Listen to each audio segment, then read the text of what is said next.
Welcome to Strip Cover Lit, where we squeeze the bigger picture of literature. I'm Adrian Ford, and we're here for part 2, chapter 2, in what looks to be about a 32-part series here as we journey chapter by chapter through Stephen King's fairy tale. Now, the way I want to set this video up, and I'm going to be setting videos up into the future, is I've got 3 different comments that I'm going to address. I would love to address everyone's comment on video, but especially with this first video, normally series like this, you get a lot of views the first video and it drops off precipitously until the review video. So right now there would be no way for me to comment on everyone's comment without it being a 95-minute video. But what I've got 3 comments that we're going to talk a little bit about. Then we're going to go into the So What Happened part to recap the chapter that we just read.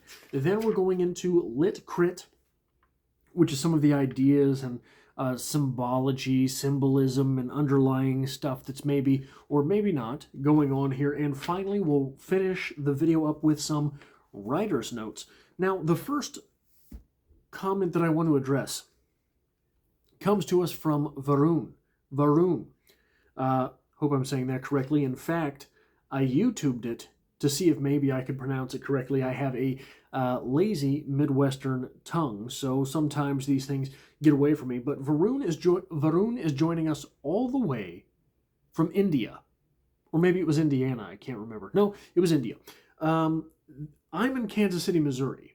I don't know what part of India you're from. I don't think you really stated in your comment, but it is, regardless, absolutely wild to me. As someone who grew up 80s and 90s, born in 1985, to be talking to someone in India about the new Stephen King novel.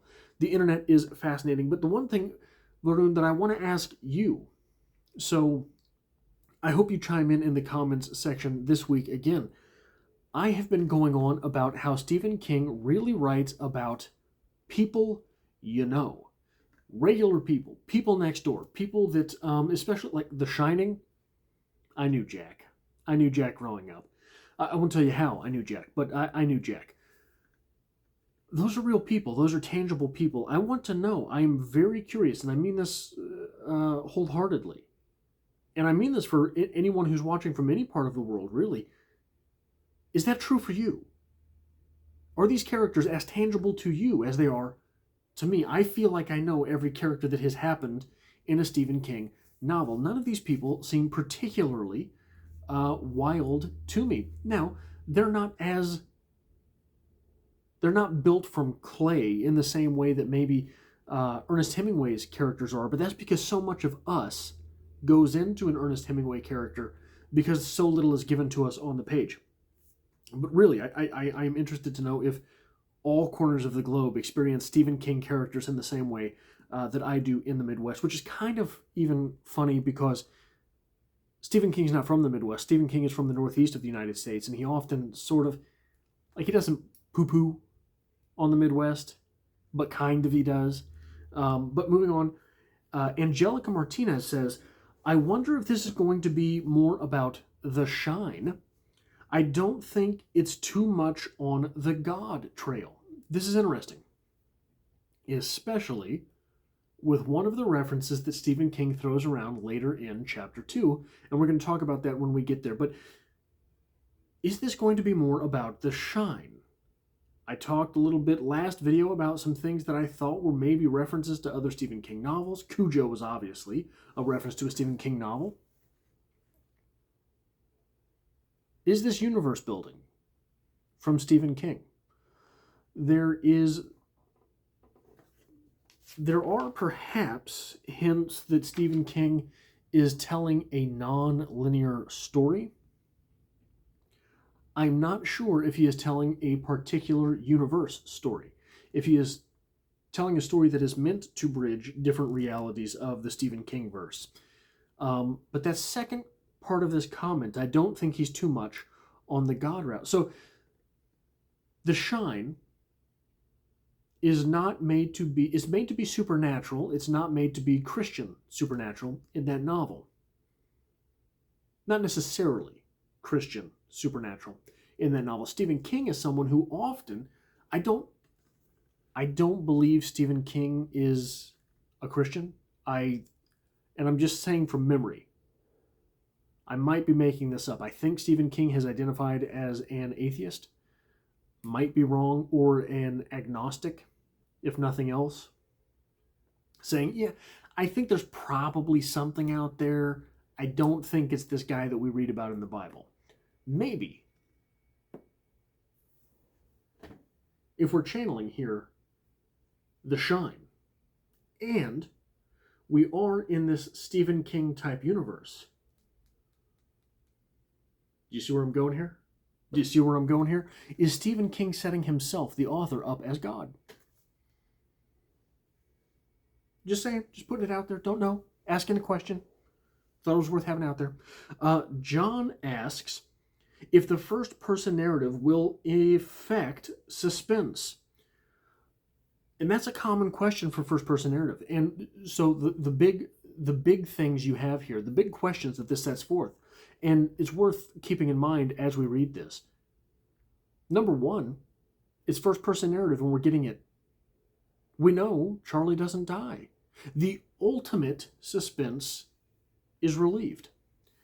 In, for example, just to put it out there, The Shining, we know that at any moment, any of those characters could die. There is a third-person storytelling narrative in that book. It's very close psychic distance. We know everything going on in Jack's head. We know everything that's going on with Wendy. It's a very close psychic distance, but it's still third person. We begin it with Georgie. Georgie dies. Spoilers.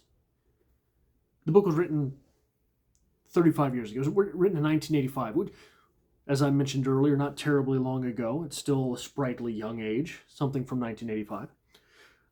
But the second thing is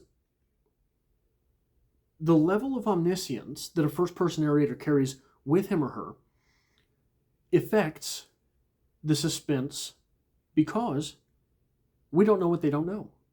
It seems here that Charlie is a very omniscient speaker. He knows things, as I'm going to get into in the writer's aspect, the writer's portion of this video. Probably he wouldn't. Right? So there's that. Now, moving on to So What Happened? What happened in this, the second chapter of Fairy Tale by Stephen King? We open with Charlie jumping the scary house's fence because the dog is still howling. See, we end last chapter with the knowledge that Charlie fixed whatever was going on. We start this chapter jumping back into what it was that went wrong. Very commercial, non-Stephen King-like storytelling elements there. Anyway, he runs around the house, and on the porch lies Mr. Bowditch. Bowditch, with a broken leg. So he goes inside and calls for an ambulance. While helped, the befallen Bowditch offers to get Mr. Bowditch some painkillers, and Mr. Bowditch tells him time and again, and we're going to want to remember this, hey, don't snoop. No snooping. No snooping.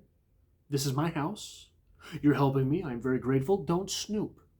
No snooping. Very foreboding, not foreshadowing at all. And he tells the dog, go with. Very strange that the dog would understand that. Very strange indeed. We're going to get back to why perhaps a little bit later. But the dog does go with him, and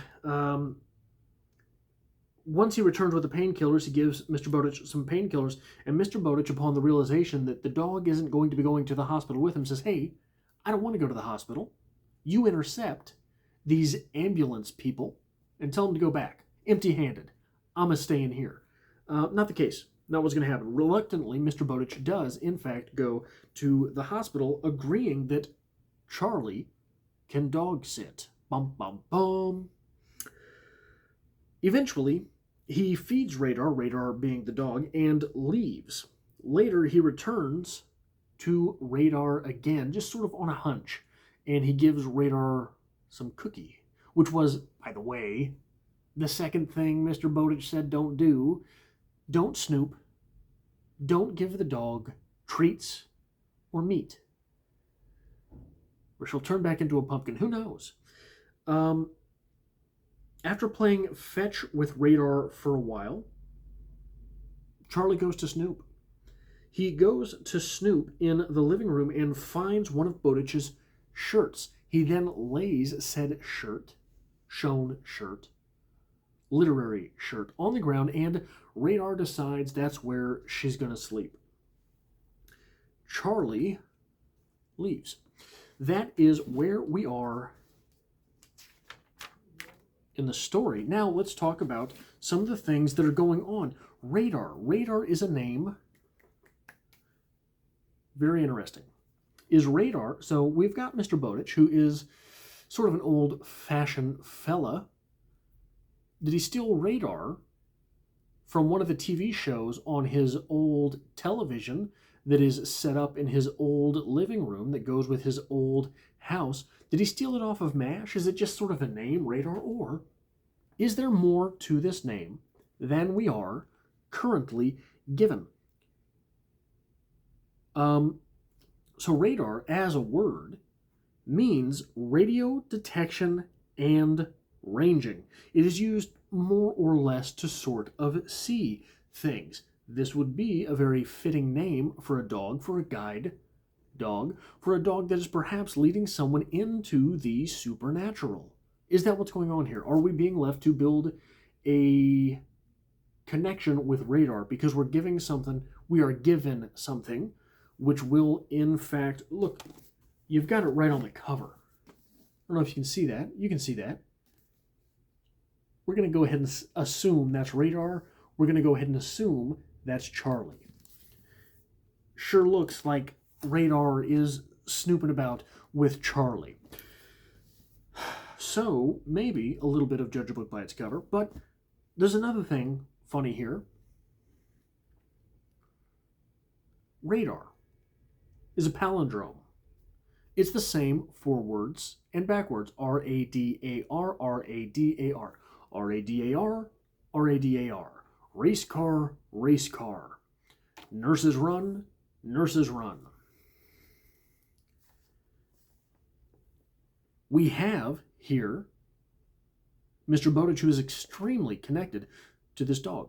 Mr. Bowditch, who is telling us that this is the only thing he's got. We have here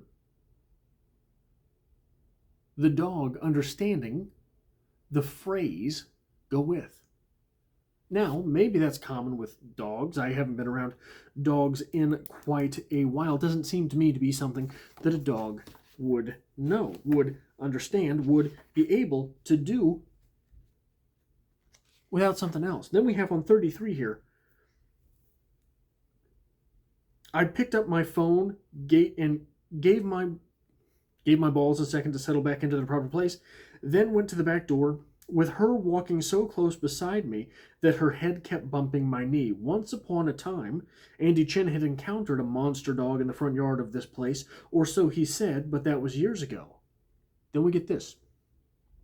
This was just a scared old lady who'd heard me coming up and bolted out through her dog door to meet me. This was just a scared old lady. Radar.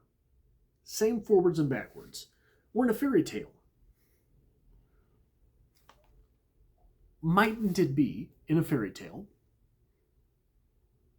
that someone gets transformed, transmutated into something which they did not start as? If this is, we keep being told, an old lady, we keep being given that this is more than a dog, understands more than a dog. What if it is an old lady, turned into a dog, that will later in the story be turned back into a lady? Kiss That Frog, right? We got that from Peter Gabriel. Kiss That Frog, get your prince. Prince turned into a frog, turned back into a prince. If this is something like that, we have Radar working on two levels. One, the palindrome level. Two, the level of seer. Guide us through this story. Now, the next thing that I want to talk about from a literary type front happens on 25.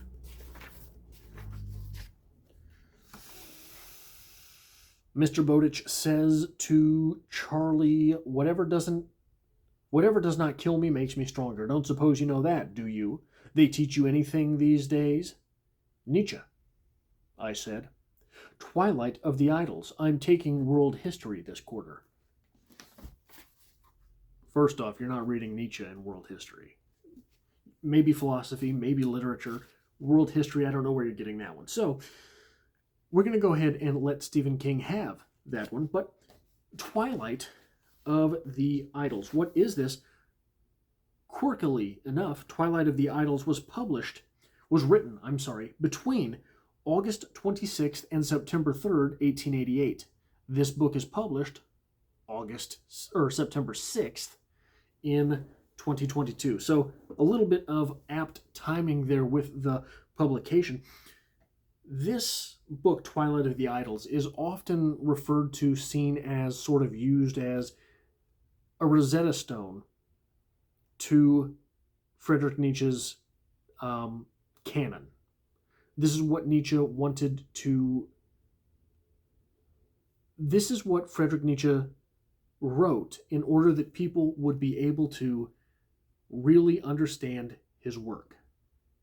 Twilight of the Idols. What is said herein?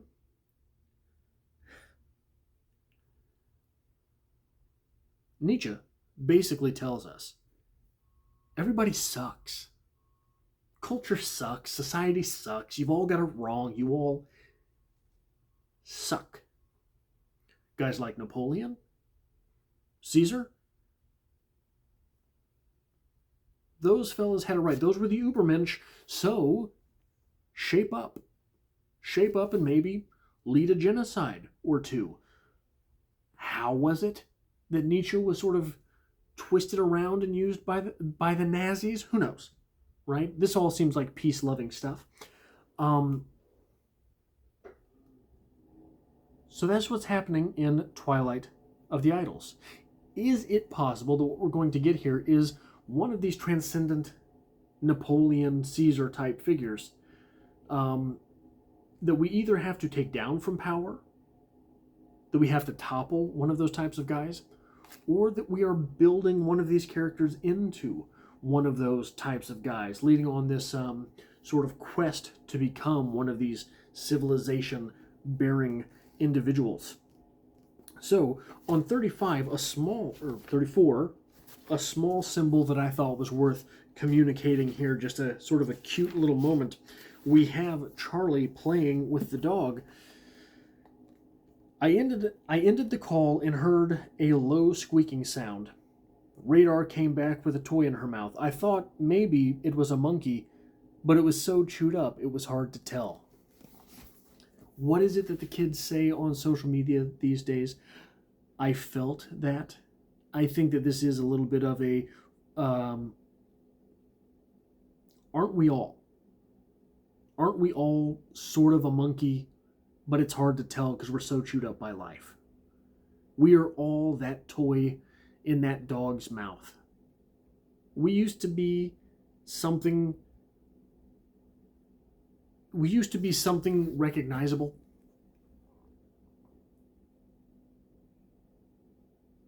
But we've been chewed up, we've been spit out, and now looking at it, sort of a monkey type thing, right?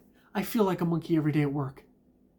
People come in, they give me orders, they tell me, hey, I need help with this, hey, you need to do that, right? I just want the drums and the hat. I want one of the little hats and the drums, right? Boof, boof, boof, boof. Anyway, I'm on a roll now. 35. Speaking of these references, perhaps, to other Stephen King. Now, here's something. It would be very difficult for Stephen King, after writing more books than God, after writing more books than anyone has ever written in history, after writing 345 different books, it would be difficult for Stephen King not to seem as if he were making Stephen King references.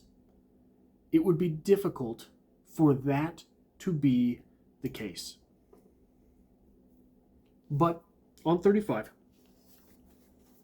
when we're snooping, right? Snooping around the Bowditch house, I started for the back hall, then had an idea. I went to the darkened room where Radar had found her toy and groped around for a switch, hoping nothing, Norman Bates' wrinkled mummy for a mother, for instance, would grab my hand. The switch made a clacking sound when I found it, and it flipped. Tell me, that doesn't sound like Georgie heading to the basement for the paraffin. Now, how else is he going to write that scene? Okay. Maybe just a coincidence. Maybe simply a quinkadink. I think it's another Stephen King reference. 36. We're speaking a little bit about transcendence. We're speaking a little bit about Ubermensch. We're speaking a little bit about the hero's journey. Now, here's one thing I want to get out there now.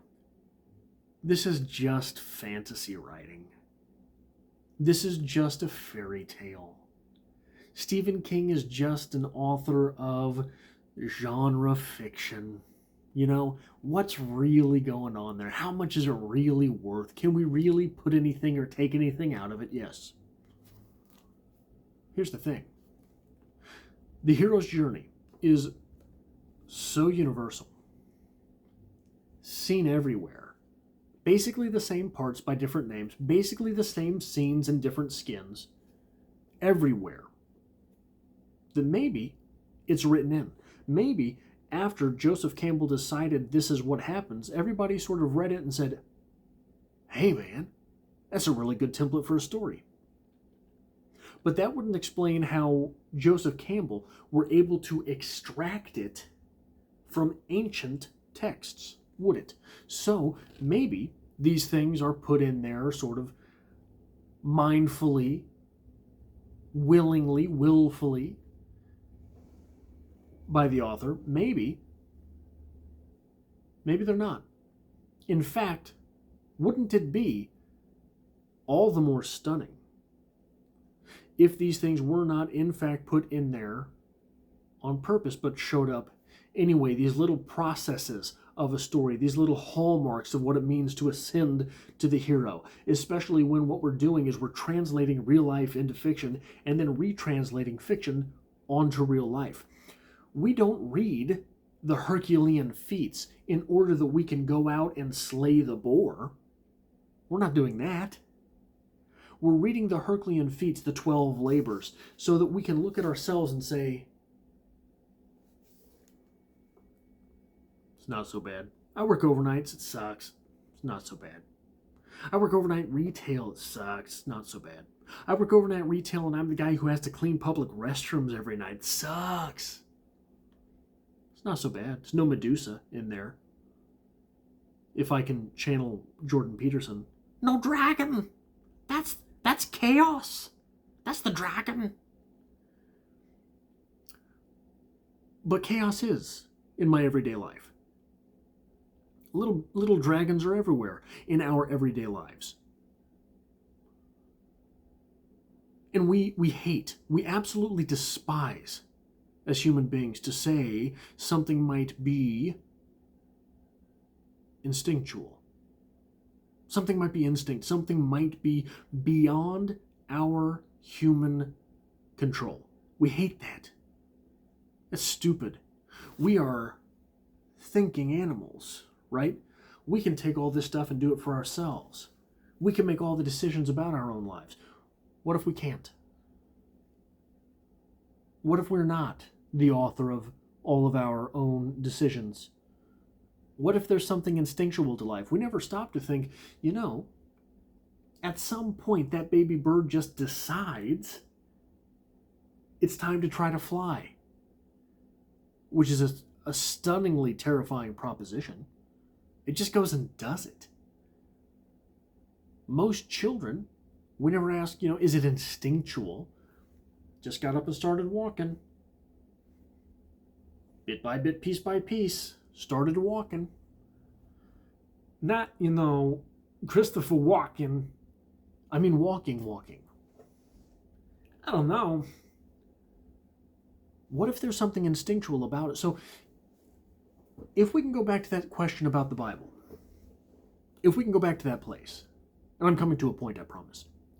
A point with the story, I promise. We go back to that place, that question about the Bible. There are so many narratives that have these same outlines. What if the quote in the Bible that says, and I think that this type of quote is in many different religions, certainly all of the Abrahamic religions, because it's in Genesis. We are created, as that book says, in God's image. What does that mean? Does that mean when we get to heaven, God looks like our cousin? Spit image. Is that what it means? Or is it something diviner than that? Is it something more transcendent than that? Is it something more cerebral than that? We are instinctually storytellers. We are creators, created in God's image as a creator. Is that what that means? Is that what's buried at the bottom of that text? After all, in the beginning there was the Word. We're getting back to Stephen King as the godlike figure in maybe this universe. I don't know. Just put it out there. But if there is something instinctual to this storytelling mechanism, something that we don't know why we do, we just do it because we do it. We don't seem to be able to stop ourselves.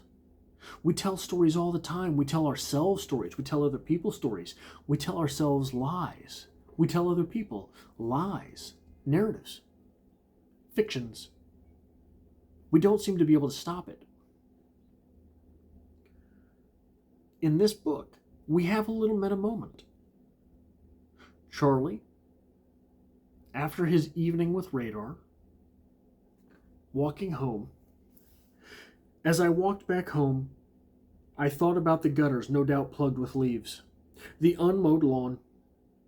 The place badly needed a paint job, and that was beyond me, but I could do something about those dirty windows, not to mention the sagging picket fence. If I had time, that was, and given the upcoming baseball season, I didn't. Plus, there was Radar. That was love at first sight. For her as well as me, maybe. If the idea strikes you as weird or corny or both, all I can say is deal with it.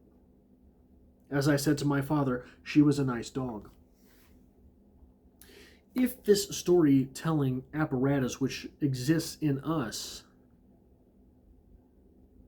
without our control translates real life into heroes so that we can translate heroes back onto real life, what is more of a real life becoming the man, becoming the hero moment than buying a home, than assuming all of that responsibility? It's pretty interesting. We have here the idea of the hero of the story transcending into a hero in real life. The hero, the king, the Caesar, the Napoleon of his own plot of land. Maybe that's what's going on there. I don't know. Lastly, as far as this is concerned, one of the weirder parts of this to me, the very last paragraph of this chapter. When I went to bed that night, I set my alarm for 5 a.m. Then I texted Mr. Neville, my English teacher, and told him that I wouldn't be there period 1, and to tell Mrs. Friedlander that I might miss period 2 as well. I said I had to visit a guy in the hospital. Do kids text message their teachers these days? Is that a real thing? Does that actually happen? I want to know.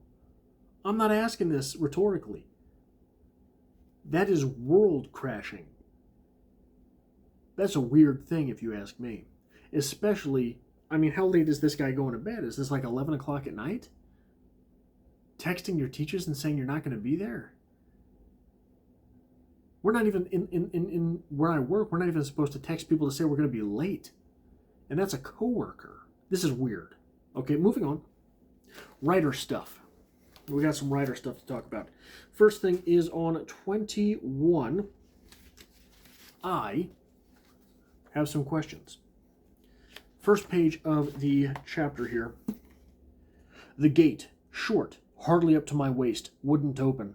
I peered over it and saw a big bolt. As rusty as the gate, it was barring. I yanked on it, but it was frozen solid. The dog howled again. I slipped out of my backpack, which was loaded with books, and used it for a step. Okay, so in The Art of Fiction, John Gardner says that writing, storytelling, readers have to have a vivid and continuous dream. That's what is presented to the reader. A vivid and continuous dream. Feels that way, doesn't it? Vivid and continuous dreams. When we're reading and we get that vision, we get the visual of the book. It is a vivid and continual dream.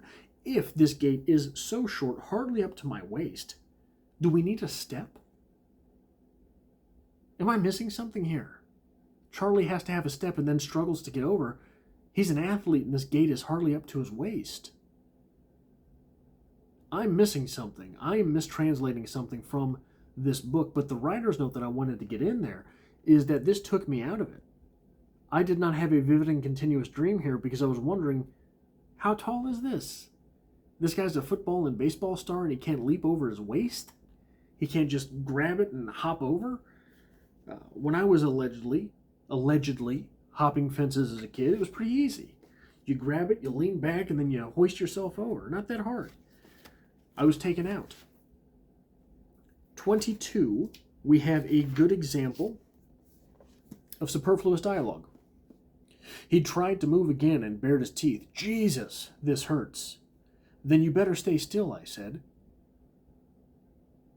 Why did you set it? You didn't have to set it. That's a silly bit of dialogue. If you take out, you better stay still there, what your reader is forced to do is conceptualize that picture a little bit more starkly. In that moment, if you take that, you better stay there, I said, you take that part out. Your reader is forced to interpret not those words, because there's only two real deliveries of that phrase, right? Then you'd better stay there, I said. The Captain America. Or, Jesus, this hurts. Then you better stay there. The Iron Man approach, right? From the movies. But if you give us this little bit of dialogue, Jesus, this hurts, and Charlie simply moves on, your reader is forced to negotiate the Charlie in his or her head and the Charlie in the book. In that moment, the reader has to put a little bit of themselves into Charlie. The reader has to put a little bit of themselves through Charlie and into his actions. The reader is forced to interpret what it is that Charlie does then. Is Charlie looking at Mr. Bowditch sympathetically? Is Charlie staring at Mr. Bowditch disbelievingly? Yeah, it hurts. You broke your leg, you dummy. Is Charlie simply moving on in order to get pain relievers for Mr. Bowditch faster? In order to get Mr. Bowditch to the hospital faster?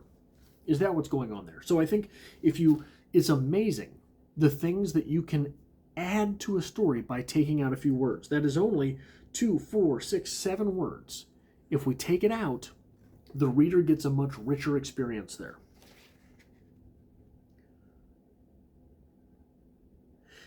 '24 here.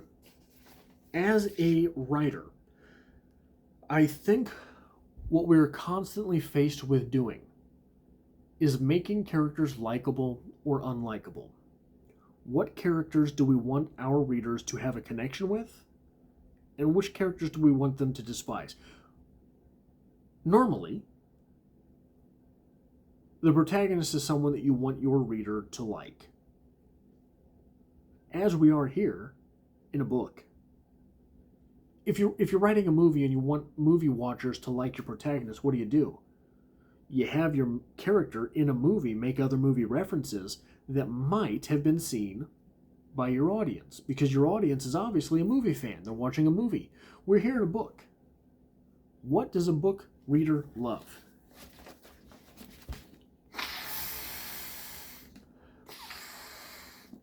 We love the smell of books. Just wanted to get that out there. The other side was stacked with books, most of them old and with that smell that old books have. Probably not everyone likes that smell, but I do. It's musty, but a good must.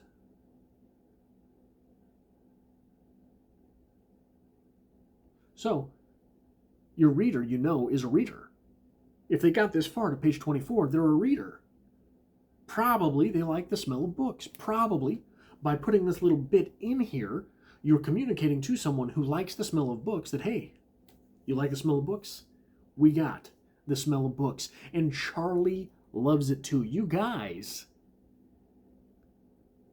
would be friends. You're two peas in a pod.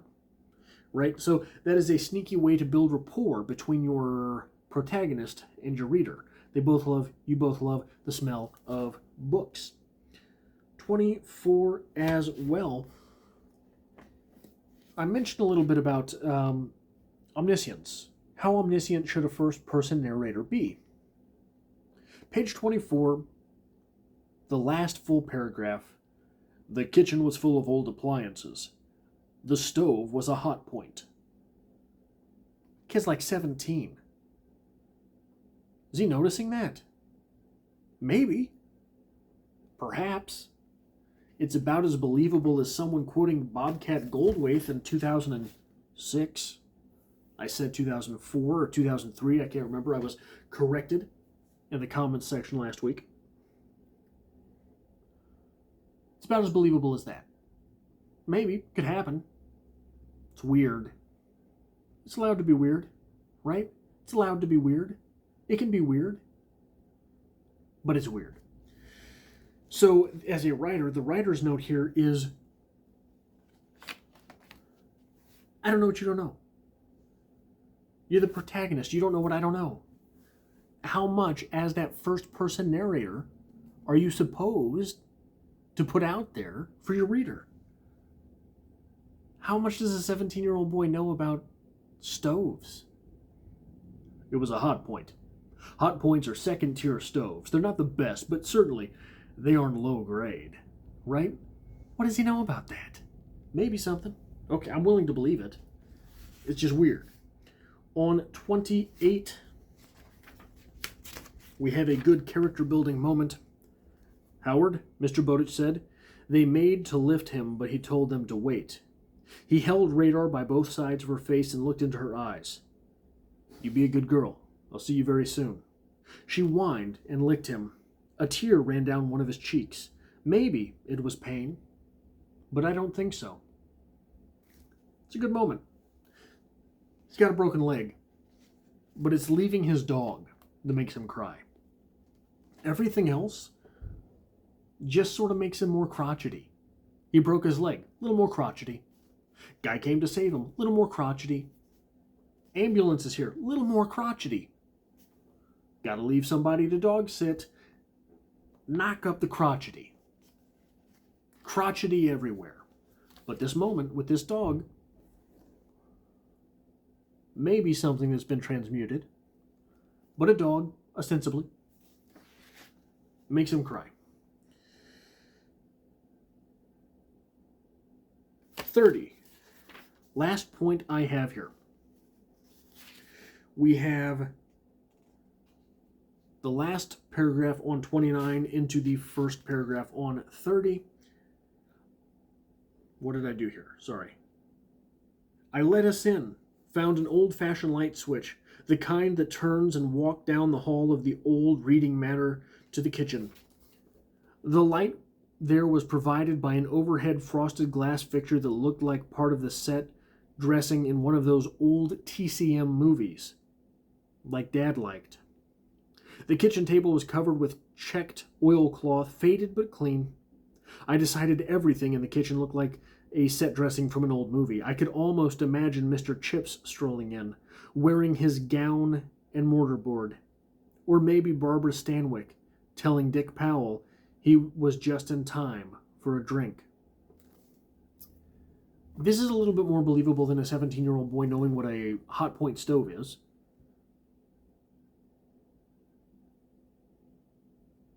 Plenty of adolescents, we'll call him a kid, not an adult. Plenty of adolescents have strange interests, and this is certainly something with which a kid in his situation might be, with which he might be familiar. But the interesting thing to me here, from a storytelling perspective, is that this is so Stephen King. If you haven't read Danse Macabre, Danse Macabre is basically Stephen King's treatise on the horror genre. And I say that, but Danse Macabre is about 450 pages, I think. I've got it somewhere, I can't find it. It's about 450 pages, I think. 50 pages are that. The other 400 pages is Stephen King sitting back and shooting the bull about shows he used to watch. That's it. You know, there was this episode of Twilight Zone, and I really liked it, you know. He's that old man that won't shut up in that book, which is fine, right? It's interesting. We get to see things as Stephen King sees things. He talks a lot about Shirley Jackson. Shirley Jackson, very good. If you haven't read Shirley Jackson, you should. But it's an interesting way for Stephen King to channel himself through his protagonist. He knows all of these old shows. He's never forgotten them. He's seen them all 1,000 times. And because he knows them, he can reference them. And because he can reference them, Charlie can reference them. And because Charlie can reference them, it builds a little bit of rapport with your reader again.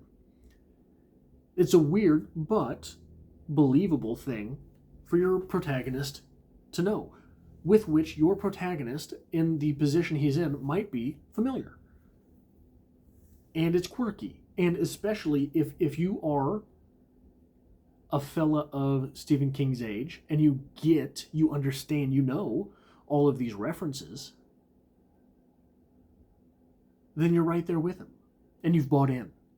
So it's an interesting way to build rapport with your reader. Again, that is all I have for this video. We will be back Wednesday with the 3rd chapter of Fairy Tale by Stephen King. If you like this sort of thing and you were here by chance but not design, make sure you hit that subscribe button to make sure that YouTube continues to suggest these videos to you in the future. And if you want to help me out here on this channel, hitting the like button really does so. And as always, there is a link to my personal channel to be found in the description below. This is where I talk about philosophy and movies and things like that. And I hope to see you Wednesday for this series and Friday for, I believe, a writer's quote.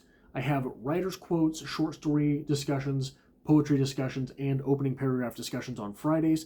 That's why this series is Monday and Wednesday, and I hope to see you back for all of those videos and on my personal channel. So hit me up over there as well.